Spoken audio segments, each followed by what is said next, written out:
Hello and good morning, everybody. How are you? I hope you're all doing well. Thank you for joining me again today for our latest instalment of webinars. Today it is right to rent, a subject that's been around for a little while, but I thought I would just remind everybody of what that involves and how we are dealing with it during COVID-19 as well. Other news this week, as I'm sure you might have seen, is regarding evictions. We spoke gosh, it must have been a couple of weeks ago now when we were talking about Section 21, and and I mentioned that our pal Robert Jenrick up there in government was potentially going to review the eviction process. As you know, there was a moratorium regarding the courts and any eviction process that was due to finish at the end of June. However, this has now been extended. This is now until the end of August. So there will be no eviction processes during this time. Really, it was designed, I guess, so that renters could continue to have security and certainty. I think that's how the government have sort of dressed it up in some ways. And obviously, it's regarding primarily those who are shielding regarding COVID-19. However, it's a little bit frustrating for agents and landlords. For obvious reasons, if you have a tenant not paying rent, it makes life a bit difficult. But I've been speaking with David Cox, the MD of Arla Property Mark, and I have completed a survey, as have many people who are Arla members, saying what's going on in their areas, what they're experiencing, and that will be taken to government. And we hope that as part of that, government will be able to make decisions, informed decisions on evidence that is here and present, rather than using policy to make decisions. So anyway, we can do what we can. Our voice has been heard many times with government, which is great. So I hope this time we can do something to influence the situation. Anyway, I'll bring you more news on that as it comes, and any new developments, I will do my best to keep you up to date with those during our webinars. So let's roll on with right to rent. I'll share the screen as always, and there's some slides here that you guys can follow. Of course, we will do this again in terms of, we will send you a watch again video. So here we go, let's get started. Now, the first thing that we'll do, as always, is show you the extra bits of information that you need. So the right to rent for Landlords Code of Practice, there's your link there. These are all government websites. There is the Undocumented Commonwealth Citizens Resident in the UK webpage. That is a bit of a mouthful, to be quite honest. And there is the document checker as well. And if you're still needing more information, you can call the Home Office as well, and they can talk to you about any questions that you have. Of course, you can get in touch with us as well at James Anderson. So, right to rent. So this is what the law states. Under Section 22 of the Immigration Act 2014, a landlord must not authorise an adult to occupy a property as their only or main home under a residential tenancy agreement, unless the adult is one of the following: a British citizen, a European Economic Area or Swiss national, or they have a right to rent in the UK. And this is exactly what we're going to be talking about today. So what is the legislation for lettings? I'll just give you a brief overview and remind you of what the situation is. So on the 1st of February 2016, the law was updated, and all landlords of private rental accommodation in England are required to carry out a right to rent check on all new tenancies. And this covers anybody over the age of 18 living in your property. It could be a tenant, but also it could be an occupier. So do be aware of that. It's tenants and occupiers. You don't have to worry about children, of course, but anybody over the age of 18 that falls into that category needs to have the necessary right to rent checks. So who's liable? That's an important part of this. So of course, private landlords. But also, if you have a lodger in your property, you are therefore a landlord. If you're subletting a property, you are deemed to be a landlord. But also, like myself, if we are the agent that is appointed by the landlord to take care of this, we are responsible. So if you are renting a room to somebody and you're taking money for that, make sure you've done your necessary checks. You may not go through an agent in order to do that. It may be a slightly more informal agreement. However, you do need to make sure that that person has the right to be there. Now, just to explain a bit further about some of these points, on the subletting side of things. Now, if you do have an occupier who is subletting part of the accommodation for whatever reason, and you've agreed to that and it's all okay. So I know that subletting sometimes when you hear that is deemed as a negative thing that a tenant's doing. But if that's all agreed and in writing, then that is fine. But that person will become liable in terms of the checks. However, what they can do is ask their landlord to take responsibility for that and take it out of their hands. And if that's the case, that agreement needs to be in writing. Also, like we said with agents and landlords, landlords can agree in writing with us who's responsible for conducting the checks, of course, and where the liability is. So usually, in most cases, it is us at James Anderson that look after this. And we will make any reports to the Home Office, and equally we will talk to you and let you know what the status is of a potential tenant or a current tenant in your property. One thing I would ask you to do with this is, if you have properties with another agent and James Anderson aren't involved, do check your terms of business and make sure you're fully aware of where the liability is. It should be in there in terms of how the referencing process works and the right to rent process. Just make sure you've got it in writing so you don't get caught out. And if you're unsure, talk to your agent and make sure that you are clear on who is liable for the right to rent checks. So what about tenancies that started before 2016 that are still ongoing? We've got several, and there are longer and longer tenancies over the years that we're seeing. So if you did start a tenancy before the 1st of February 2016, you don't need to do a retrospective check on your tenant. However, when it comes to renewal, as we've mentioned in several of our webinars, a renewal is deemed as a new tenancy and not necessarily a continuation of the original.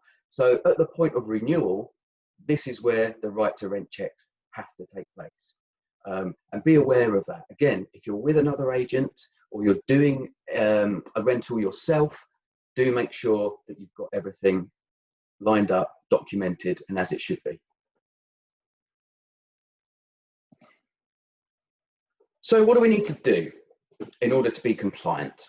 There are 3 stages to this, which I will just walk you through. It is pretty straightforward, but the main point is the documentation, the dates, and obviously checking those. So first and foremost, who is going to be living in your property?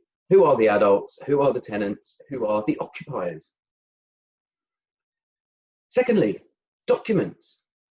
And now, if you can remember this process, obtain, check, and copy, and keep records, that will keep you in good stead. So in terms of obtaining a document, it has to be one or more original documents that demonstrate the right to rent in the UK for that particular adult occupier. And you need to see that in the presence of that person. And what I mean by that is you have to have the person there, the physical person, and the original document. So you can check that the photo is correct and that the dates are there and that there is a genuine document. Once you've done that, make a record of those dates, make copies of those documents, and keep them on file. What's acceptable in terms of documents? Well, that's pretty easy. It's a UK passport, a permanent residence card, or a travel document that clearly defines an indefinite leave to remain. And that should be very, very clear on the travel document. Again, if you wanted to follow up on this, there's the link at the bottom of the screen there to find out more information on that side. So whilst you're doing your checks, there's a couple of things to be aware of. So the first one is if your tenant has the right to rent, i.e. they are British, an EEA national or a non-EEA national with the right to be in the UK indefinitely, you've done your job. Everything's all right. There's nothing more that you need to do with that particular tenant regarding right to rent. So nice and easy. If you use a tenant referencing agency, you still need to see the original documents, okay? And you need to make the copies yourself as well. And whilst doing that, obviously very clear copies, electronic records of the documents is what you need, and the dates need to be there as well, and they need to be clearly stated. Again, our reference company that we use do these checks, and also James Anderson staff do these checks as well. The referencing agencies have got far more access to records with HMR, with the Home Office rather, than we do. And so those checks can be very, very thorough on their side. But between us, we'll make sure that you're looked after as landlords. And then finally on this particular part, what about overseas tenants? We do get a lot of those. And obviously it's a bit difficult to see the person physically and the document at the same time. So what we need to do is video checks. So we will talk to that person on screen, they will hold up the document, we will cross-reference the document and the picture with who they are and get a positive ID on them, and also check any dates on the visas. However, all of these checks are subject to a second checking of documents on arrival. Usually what happens is the tenant will come to the office with their document and we can cross-reference and do the necessary checks. And that's really important, just because you need to make sure that the documents match and there's no obvious cause for suspicion regarding that particular person, and also primarily that the photos are correct and that there is a true likeness to that person. And if there's not, then obviously things need to come to a halt and things need to be taken further on that front. So that's really important. And the other factor, which will be stage 2, is if that particular person, if their permission to stay in the UK is time limited, you're going to have to organise a follow-up check on those documents further down the line. So this is stage 2, the time limited permission to stay. So we've said, look, you can have a tenant in your property, no problem, if they have a visa and the right to be here, that's fine. But you've got to check it. You have to check it further down the line, because you can't have someone living in your property illegally. So the first step, check the time limits in the first instance on the passport visa, the passport stamp, or the biometric resident permit. Record those dates. Keep copies of the documents as well, of course. I know we've said that, but it's worth repeating. So set a reminder to follow up on those dates. This is part 3. Check before the date of expiry or 12 months after your original check. Personally, and what I ask my team to do, is a couple of months in advance of that expiry date, look into things, speak to the tenant and start making those checks. That gives plenty of time to get things done so that we don't get to a situation at the end of the tenancy where the tenant needs to leave because they don't have the necessary documentation. So number 4, repeat the process of the document checks, the copies, and resetting those dates again and resetting those reminders for the next time. Part 5, keep all your documents during the tenancy. That's really important, and keep them for at least 1 year after the tenancy, should they need to be referred to at any point. Again, it's pretty easy stuff. Check your documents, set dates to follow up, and keep your documents somewhere safe. Then finally, number 6, if you're a let-only landlord, you need to do your own checks. Those landlords that are with James Anderson and under our rent collection service, our full management or our comprehensive management service, we will do this for you. It's all part and parcel of what we do. But if you let your own property and you're on a let-only basis, the liability is with you as the landlord to do these checks. So stage 3, What happens if the right to rent has expired? If it has, then that person can no longer stay in the UK. That right to rent has gone. If you do discover this with one of your tenants, you have to make a report to the Home Office. And that goes to the immigration crime side of things with the government, okay? There's the link there just below stage 3. And on that report, this is what you need to include: the full name of the tenant or occupier, the full address of the property, the date of occupation, and of course, copies of the documents. So your original right to rent check before the tenancy started, and any follow-up checks that you've done in the meantime, and also your tenancy agreement. Finally, you need to submit your name and contact address, or where the agent is liable, their details. Again, quite straightforward. If you do come across this situation with one of your properties, feel free to talk to us, and we can help you and guide you as far as we can, and give you the best advice possible. Now, what if we don't do what we're supposed to do? What's going to happen? Here, as you've probably seen on the webinars, yep, there are some penalties, I'm afraid. So it's pretty straightforward. You will be fined if you rent to someone who isn't allowed to stay in the UK and you can't show that you've made the necessary checks. That's pretty straightforward. Secondly, you'll be fined if you do not report to the Home Office that a tenant's stay has run out, like we've just mentioned, or you fail to make a follow-up check on that tenant. Again, quite straightforward. And here's the crunch, the painful bit. If you get caught out and we haven't done what we're supposed to do, the fine is £3,000. And by the way, that fine of £3,000 is per occupant or tenant that falls foul of the right to rent legislation. So if there are a number of tenants that you let to in the property, 2, 3 tenants perhaps, and they're all under a very similar visa on similar dates in terms of their arrival in the UK and the job that they're doing, you could get clobbered pretty heavily. We're talking £6,000 to £9,000 potentially in fines. But like I said, if you're with us on a rent collect or a managed service, we'll make sure that you're kept safe and that everything's done properly.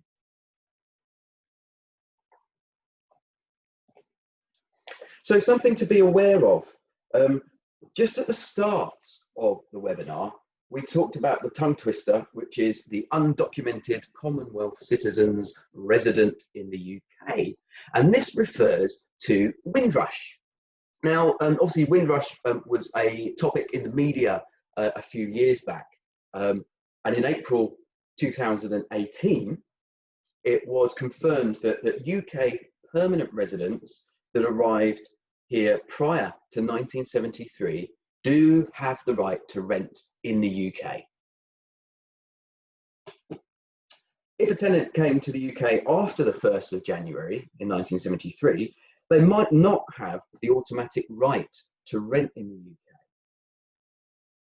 However, they may be allowed to stay in the UK permanently, and they will have the right. So it's worth double checking. Now, if this seems to cover any of your tenancies and you're unsure about this, again, would you know when one of your tenants arrived in the UK, whether it was pre or post 1973? So basically you have the Commonwealth Task Force, you can email them and they can let you know a bit more about that particular person and whether they have the right to rent. The other thing that I wanted to make you aware of, and we did touch on it, was the renewal of a tenancy or the renewal of the actual documents and the visa. Now, sometimes we have come across a situation where a tenant, when it comes to checking these documents or renewing the actual tenancy, they are not able to provide the documents straight away. And this isn't anything sinister. Often it's a case that the visa is being renewed by the Home Office and their application is in process, or something is being appealed. We have come across these situations before. But don't worry, because the Home Office caters for this. And if you speak to them, they can check for you because they have their own landlord checking service. So if you do have a tenant that has a visa under review and you can't confirm any dates, then they can check it for you. In order to do that, you must have a Home Office reference number. Now that reference number will be on the original application that was made by the tenant, and it should be on the documentation that they've shown. If not, the Home Office, I'm sure, can find that number for you. Again, there's a link to the document checker guide, which is very useful. And of course, if you need to call the Home Office, there's a telephone number there at the bottom of this slide. So COVID-19, how have we dealt with this? So here's the guidance that we are going by, and we've incorporated this already, and it does work pretty well. So there are temporary measures in place, and this is because we can't get sight of the original document in some cases, obviously because of social distancing and trying to limit the amount of contact that is going on at the moment. So this is what you and we need to do as landlords and agents. Firstly, your tenant needs to submit scanned copies or a photo of the original document. They can send this over via email, and then the next thing to do is to have that document in front of you and then have a video call with that tenant. In the same way that we mentioned before, you can check who that person is against the document you have in your hand, as well as the document that you see held up on screen.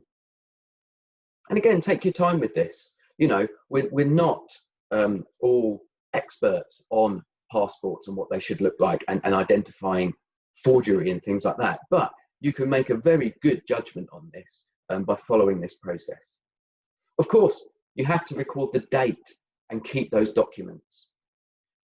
And something that you must do with those documents, and in terms of positively identifying that person and their right to rent, is to mark on those documents, this is an adjusted check undertaken on such date due to COVID-19. That's all you're required to do at the moment. Where possible, and where we're allowed to, we will still encourage everybody to see the original document and the physical person at the same time wherever possible. This might be at a later date, in terms of the tenancy may already start and you're going to follow this up at a later date. But if you've done that and you can demonstrate that, if you were ever asked for the information, you should be absolutely fine. So it's been a real sort of simple subject today, and I hope I haven't taken too much of your time. If you would like some more information, give me a call. Here's my number, here's my email address, and of course you can get in touch with our team. That is no problem. Feel free to call the offices and get in touch, and they'll be able to answer any questions that you have. And even if you just want to check on the current status of your tenant and their right to rent, you can do that, and I'm sure that you'll find that all is well on that front. Next week, we're going to be looking at the Homes Act and fitness for human habitation. And this is about your property and the safety within it. So I hope that will be an interesting subject for you. It may be information that you are aware of, or something that you do just as a natural course of the letting process. However, there are a number of items that need to be adhered to and a process that's followed. So I look forward to any queries and questions that you have, and I also look forward to seeing you in a week's time. Like we said, if you are passing by, give us a wave at the office, and yeah, and we'll be happily to speak to you, perhaps outside, or even come in the office if you see that there aren't any other customers in there already. Anyway, I shall bid you farewell for now. Stay safe, look after each other, and I'll see you in a week's time. Thank you very much, everybody. Bye.